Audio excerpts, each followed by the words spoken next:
सात बेशु करनी कठिन बरनिन जाय सरू धरि मुनि तनु जनु वीर रसु आयऊ जहाँ सब भू।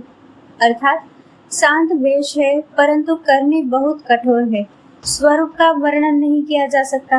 मानो वीर रस ही मुनि का शरीर धारण करके जहाँ सब राजा लोग हैं वहाँ आ गए हैं।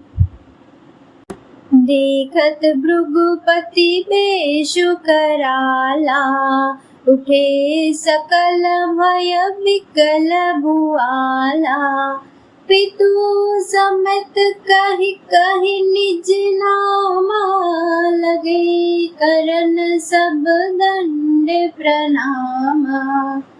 परशुराम जी का भयानक वेश देखकर सब राजा भय से व्याकुल हो उठ खड़े हुए और पिता सहित अपना नाम कह कहकर सब दंडवत प्रणाम करने लगे।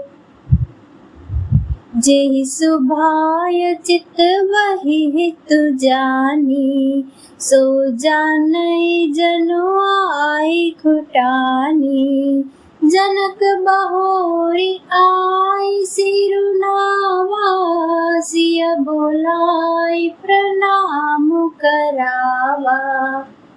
परशुराम जी हित समझकर भी सहज ही जिसकी ओर देख लेते हैं वह समझता है मानो मेरी आयु पूरी हो गई। फिर जनक जी ने आकर सिर नवाया और श्री सीता जी को बुलाकर प्रणाम कराया। आशीष दीनी सखी हर्षानी निज समाज ले गई सयानी विश्वामित्र मिले पुनियाई पद सरोज मेले दो भाई। परशुराम जी ने सीता जी को आशीर्वाद दिया। सखियां हर्षित हुई और वे सयानी सखियां उनको अपनी मंडली में ले गई। फिर विश्वामित्र जी आकर मिले और उन्होंने दोनों भाइयों को उनके चरण कमलों पर गिराया। राम लखनु दशरथ के ढोटा दीनी आशीष देखी बल जोटा राम ही चितई रहे थकी लोचन रूप अपार मार मद मोचन। विश्वामित्र जी ने कहा, ये राम और लक्ष्मण राजा दशरथ के पुत्र हैं। उनकी सुंदर जोड़ी देखकर परशुराम जी ने आशीर्वाद दिया। कामदेव के भी मद को छुड़ाने वाले श्री रामचंद्र जी के अपार रूप को देखकर उनके नेत्र स्तभित हो गए।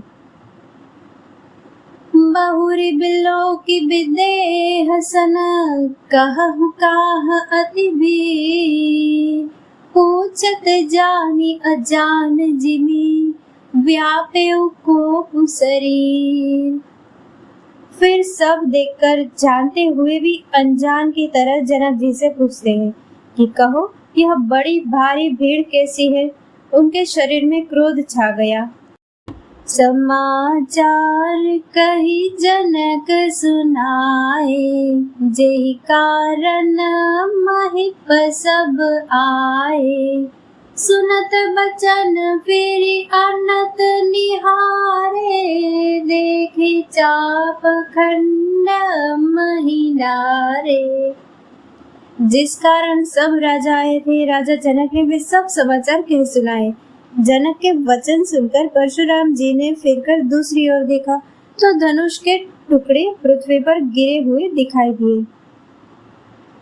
अतिरिस बोले बचन कठोरा कहु जड़ जनक धनुष के तोरा मेघी दिखाऊ मूडनत आजू उलटाऊ मही जहलहि तव राजू। अत्यंत क्रोध में भरकर वे कठोर वचन बोले, रे मूर्ख जनक, बता धनुष किसने तोड़ा?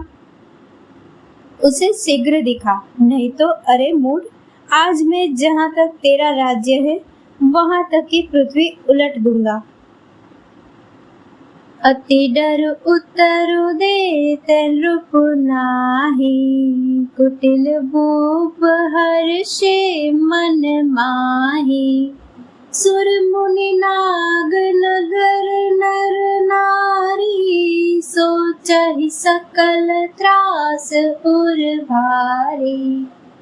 राजा को अत्यंत डर लगा, जिसके कारण वे उत्तर नहीं देते। यह देखकर कुटिल राजा मन में बड़े प्रसन्न हुए। देवता, मुनि, नाग और नगर के सभी स्त्री पुरुष सोच करने लगे, सबके हृदय में बड़ा भय है। मन पछताति सिया महतारी, बिरि अब संवरि बात बिकारी। भृगुपति कर सुभाव सुनि सीता, अरध निमेष कलप सम बीता। सीता जी की माता मन में पछता रही है कि विधाता ने अब बनी बनाई बात बिगाड़ दी। परशुराम जी का स्वभाव सुनकर सीता जी को आधा क्षण भी कल्प के समान बीतने लगा।